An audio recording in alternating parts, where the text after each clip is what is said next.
All right, let's dive right into this explainer. Today, we are looking at what is essentially a true 12th century historical thriller. We're going all the way back to the year 1164 CE to uncover a deeply secretive, incredibly high-stakes mission to protect one of the most sacred sites on Earth, the grave of the Prophet Muhammad, peace be upon him. Seriously, this is a story of espionage, unbreakable faith, and an underground heist that literally almost changed the course of history. Now, when we think of high-level security today, our minds usually go straight to the Secret Service protecting modern presidents, right? But the sacred security of Medina, it operates on a completely different level. Today, the Prophet ﷺ's grave is guarded by strict no-fly zones where only birds are allowed in the airspace, and these highly advanced subterranean seismic radars deployed by the military. These sensors are designed to detect the absolute slightest underground movement, triggering a massive nationwide emergency if they're activated. But let's rewind to 1164 CE, long before any of that technology existed. At a time when Muslim empires were fractured and fighting amongst themselves, the Crusaders saw a massive window of opportunity. They wanted to deal a devastating, permanent psychological and economic blow to the entire Muslim world. And honestly, their heist mechanics were flawless. Two undercover crusaders disguised themselves as pious Moroccan pilgrims with long beards and white robes. They arrive right during the crowded Hajj season to blend in perfectly and manage to rent the house positioned right up against the mosque wall. To hide their nightly tunneling, they devised a genius solution for getting rid of the excavated dirt. They hid it in large leather traveler bags and just scattered it between the graves in the nearby Jannat al-Baqi cemetery at dawn. To anyone watching, it just looked like two pious men maintaining the graveyard. 6. That is how many months they kept up this incredible, flawless facade. Half a year. For all that time, they gained the complete trust of the entire city. By day, they were the most devoted worshippers around, constantly praying, feeding the poor. But by night, the absolute second the city slept, they were ruthlessly digging right under the floorboards. And their chilling patience almost paid off. They managed to dig a 50-foot tunnel right under the feet of the community. According to the sources, they were reportedly just 3 feet away from breaching the sacred chamber. 3 feet! They were so incredibly close that their pickaxes finally hit the solid stone foundation of the enclosure. But exactly at this critical, heart-stopping moment, something incredible happens, about 800 miles away in Damascus.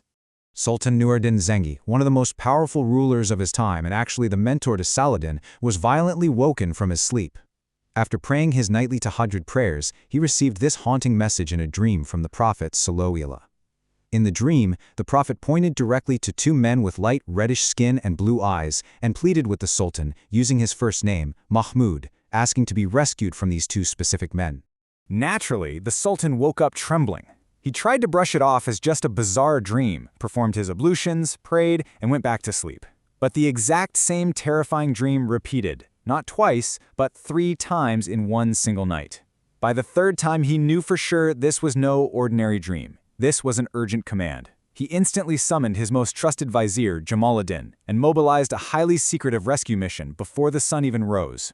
So now we have this intense clash of timelines. 6 months of slow, meticulous, totally undetected infiltration by the Crusaders, colliding with a frantic 16-day desert sprint by the Sultan. A journey through harsh deserts and mountains that would normally take a caravan several months, they knocked it out in 16 days. The Sultan and his 20 best horsemen rode without proper sleep, changing horses at every stop, just desperately racing to beat an invisible clock. But arriving in Medina unannounced and covered in dust presented a massive tactical problem. Medina was absolutely packed with thousands of pilgrims. If the Sultan went knocking door to door looking for 2 blue-eyed men, the culprits would instantly know they were being hunted and just flee into the desert. He needed them to come to him willingly. So, he springs a trap. He throws a massive, citywide feast, announcing that the Sultan of Syria is personally giving gold and gifts to every single citizen in Medina. Thousands line up. The Sultan sits there for hours, personally scanning hundreds and thousands of faces, looking for those specific features from his dream. The treasury empties, the crowds thin out, but the 2 men, they never show up. Desperate, he turns to the governor and asks if absolutely everyone had attended. The governor thinks for a second and casually mentions, well, there are 2 incredibly pious Moroccan brothers who live right next to the mosque. They spend all their days in prayer, they feed the poor, and they just don't care for worldly wealth or gold, so they naturally hadn't come to the feast. Boom! The lock clicks in the Sultan's mind. He immediately marches right out of the mosque and goes straight to the house against the sacred enclosure's wall. He steps into this small, totally innocent-looking room that smells of incense, filled with prayer mats and books, but sitting right there in the corner, the exact red-faced, blue-eyed men from his dream. Now, there's an angry crowd gathering outside, furious that their sultan is harassing their beloved neighborhood saints, but the sultan ignores them. He scours the room. He stomps on the ground until, thud, he hears a hollow sound. He orders his guards to rip up the carpet, smash the floorboards, and there it is, exposing a massive 50-foot tunnel plunging straight into the earth. Caught completely red-handed, the men finally drop the pious act. They confess that they aren't Moroccan pilgrims at all. They're crusaders. They'd been highly trained in the language and customs of Muslims and were sent on this covert mission to steal the prophet's body and take it back to Europe. Their ultimate goal was to completely crush Muslim morale and divert those massive pilgrimage economies away from Medina. So the plotters are brought before the very people they had deceived and executed. But Sultan Nur-ad-Din Zengi realizes that dealing with these two wasn't enough.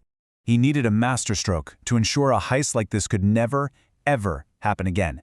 Not in 10, 50, or 100 years. So he orders the greatest architects and metalworkers to pull off an unprecedented engineering feat. They literally dig a massive trench around the entire sacred chamber, going so deep they actually hit the underground water table.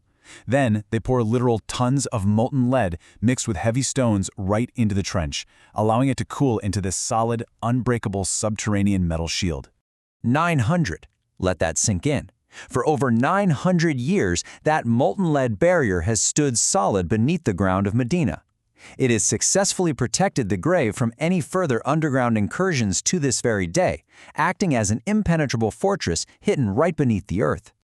Now, to be totally fair to the historical record, as we analyze these sources, some modern critical historians do point out that the highly specific details, like the dream and the Moroccan disguises, were actually popularized by the scholar al-Samhudi about 300 years after the event. And interestingly, it's notably absent from the comprehensive earlier texts of Ibn al-Athir, who chronicled the Sultan's life meticulously. But here's the thing. Despite the academic debates over the exact narrative details of the legend, the physical reality of the Sultan's massive underground molten lead wall, that remains a verifiable historical fact. It is a profound testament to the extreme protective measures of that era. Which leaves us with this final, provocative thought. We just saw how a society blended sheer architectural genius, military urgency, and unyielding faith to protect its most sacred heart. It really makes you wonder, what extreme length would you go to in order to protect the things you hold most sacred? It's a fascinating piece of history that echoes so loudly today and, honestly, makes you wonder what other incredible hidden defenses lie beneath the ancient sites we visit.